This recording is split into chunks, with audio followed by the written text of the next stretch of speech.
আজকে আমি নিয়ে চলে এসেছি একটি নিরামিষ সবজির রেসিপি, যেটি যে কোনো নিরামিষ দিনে রুটি, পরোটা অথবা ভাতের সঙ্গে কিন্তু একটা দারুণ অপশান হতে পারে। সম্পূর্ণ ভিন্ন স্বাদের এই দারুণ টেস্টের রেসিপিটি। নমস্কার, আমি জয়িতা আর আপনারা দেখছেন জয়িতার পাকশালা। আজকের আমি এই সবজিটা বানানোর জন্য এখানে নিয়ে নিয়েছি আলু, পটল আর কুমড়ো।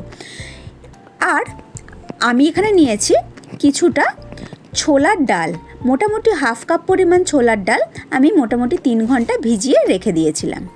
এছাড়া আমি এখানে নিয়েছি চেরা কাঁচা লঙ্কা, কিছুটা আদা বাটা আর কিছুটা নারকেল কোড়া। এবার আমি রান্নাটা শুরু করছি। রান্নাটা শুরু করার জন্য প্রথমেই গ্যাসে আমি একটা কড়াই বসিয়ে কড়াইটাকে গরম করে নিয়ে তাতে দিয়ে দিয়েছি হাফ চামচ মতো সর্ষের তেল। তেলটা ভালো করে গরম করে নিয়ে তারপর আমি ভেজানো ছোলার ডালটাকে তেলের মধ্যে দিয়ে মিনিট 2 সময় ধরে একটু নাড়াচাড়া করে ভেজে নিচ্ছি। খুব বেশি কিন্তু ছোলার ডালটাকে ভাজবো না, মোটামুটি 1.5 থেকে 2 মিনিট ছোলার ডালটাকে তেলের মধ্যে একটু ভালো করে ভেজে নিয়ে তারপর আমি কড়াই থেকে ছোলার ডালটাকে তুলে নিচ্ছি। এই ডালটাকে আমি সম্পূর্ণ ঠান্ডা করে তারপর মিক্সিতে একটা পেস্ট বানিয়ে নেব। এবার ওই একই কড়াইয়ের মধ্যে আমি আবারও দিয়ে দিয়েছি সর্ষের তেল। সর্ষের তেলটা গরম করে আমি তার মধ্যে ফোড়নে দিয়েছি 5 ফোড়ন আর সামান্য দিয়েছি হিং। যে কোনো নিরামিষ তরকারিতে যদি একটু হিং দেওয়া যায় এর টেস্ট কিন্তু দুগুণ বেড়ে যায়। আমি তেলের মধ্যে হিং আর 5 ফোড়নটাকে একটু নাড়াচাড়া করে নিয়ে তারপর এখানে আমি দিয়ে দিয়েছি কেটে টুকরো করে রাখা আলু আর পটলের টুকরোগুলো। আলু আর পটলটা দিয়ে আমি 2 থেকে 3 মিনিট একটু ভালো করে ভাজা ভাজা করে নিচ্ছি। এই স্টেজে আমি এখানে একটু নুন আর হলুদ দিয়ে দিয়েছি। এখানে কুমড়োটা আমি প্রথমেই দিইনি, কারণ কুমড়োটা যেহেতু নরম খুব সহজেই গলে যায়, সেই জন্যে কুমড়োটা আমি একটু পরেই ব্যবহার করেছি। 4 থেকে 5 মিনিট সময় ধরে আমি আলু আর পটলটাকে খুব ভালো করে ভেজে নিয়েছি। ভালো করে ভাজা হয়ে গেলে তারপর আমি এর মধ্যে কুমড়োর টুকরোগুলো দিয়ে দিয়েছি। কুমড়োর টুকরোগুলো দিয়ে একটু নাড়াচাড়া করে নিয়ে তারপর আমি এখানে দিয়েছি 1.5 টেবিল চামচ পরিমাণ আদা আর কাঁচা লঙ্কা বাটা।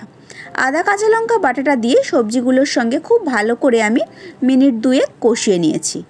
তারপর যে ডালটা আমি ভেজে গুঁড়ো করে নিয়েছিলাম সেই ডালটাকে আমি এর মধ্যে দিয়ে দিয়েছি।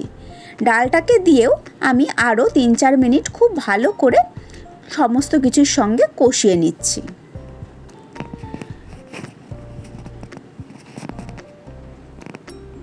খুব ভালো করে সমস্ত কিছু কষিয়ে নিয়ে এবার আমি এর মধ্যে ঢেলে দিয়েছি পরিমাণ মতো গরম জল। গরম জলটা দিয়ে আমি খুব ভালো করে সমস্ত সবজি আর ডালটাকে মিশিয়ে নিয়েছি। মিশিয়ে নিয়ে এরপর আমি এটাকে ফুটতে দিয়েছি। এই স্টেজে আমি এখানে দিয়ে দিয়েছি সামান্য পরিমাণ হলুদ। তারপর আমি ঢাকা চাপা দিয়ে মিডিয়াম টু লো ফ্লেমে মিনিট 5 খুব ভালো করে ফুটিয়ে নিচ্ছি। যতক্ষণে সবজিটা ওদিকে ফুটছে এখানে আমি অন্য একটা ফ্রাইং প্যান বসিয়ে দিয়েছি। ফ্রাইং প্যানটার মধ্যে দিয়ে দিয়েছি হাফ চামচ পরিমাণ ঘি। ঘিটা খুব ভালো করে গরম করে নিয়েছি। ঘিটা গরম হয়ে গেলে কেটে টুকরো করে রাখা নারকেলগুলো আমি ঘিয়ের মধ্যে দিয়ে মিনিট 2 সময় ধরে একটু ভাজা ভাজা করে নিচ্ছি। ওদিকে মিনিট 5-7 সময় আমি সবজিটাকে লো টু মিডিয়াম ফ্লেমে খুব ভালো করে ফুটিয়ে নিয়েছি। আমি এবার ঢাকনাটা খুলে একটু চেক করে দেখে নিচ্ছি আলু আর পটলগুলো সেদ্ধ হয়ে গেছে নাকি। আলু আর পটলগুলো কিন্তু মোটামুটি সেদ্ধ হয়ে গেছে। এবার আমি এর মধ্যে দিয়ে দিয়েছি ভেজে নেওয়া নারকেলের টুকরোটা। নারকেলের টুকরোগুলোকে দিয়ে খুব ভালো করে মিশিয়ে নিয়েছি। এবার আমি এর মধ্যে দিয়ে দিয়েছি 2টো চেরা কাঁচা লঙ্কা। গ্যাসের ফ্লেমটাকে কিন্তু আমি লোতেই রেখেছি। আর আমি এর মধ্যে দিয়ে দিয়েছি হাফ চামচ চিনি। নিরামিষ তরকারি একটু মিষ্টি হলে কিন্তু খেতে বেশ ভালো হয়। আর এই স্টেজে আমি একটু চেক করে দেখে নিয়েছি। তারপরে আমি এখানে দিয়ে দিয়েছি সামান্য পরিমাণ নুন। নুন যেহেতু আমি প্রথমেই ব্যবহার করেছিলাম আলুটা ভাজার সময়, সেই জন্যে আমি কিন্তু একদম শেষে একটু টেস্ট করে দেখে নিয়ে তারপর সামান্য পরিমাণ নুন দিয়েছি। সমস্ত কিছু খুব ভালো করে মিশিয়ে নিয়ে আমি গ্যাসের ফ্লেমটাকে লোতে করে দিয়ে ঢাকা চাপা দিয়ে মিনিট 2 আরও ফুটিয়ে নিয়েছি।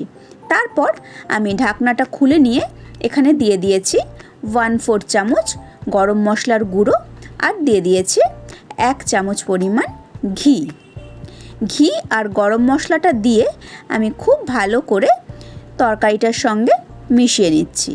খুব ভালো করে মিশিয়ে নিয়ে তারপর আমি গ্যাসের ফ্লেমটাকে বন্ধ করে দিয়ে ঢাকা চাপা দিয়ে 10 মিনিট স্ট্যান্ডিং টাইমে রেখেছিলাম। তারপর আমি গরম গরম এই সবজিটা পরিবেশন করে দিয়েছি।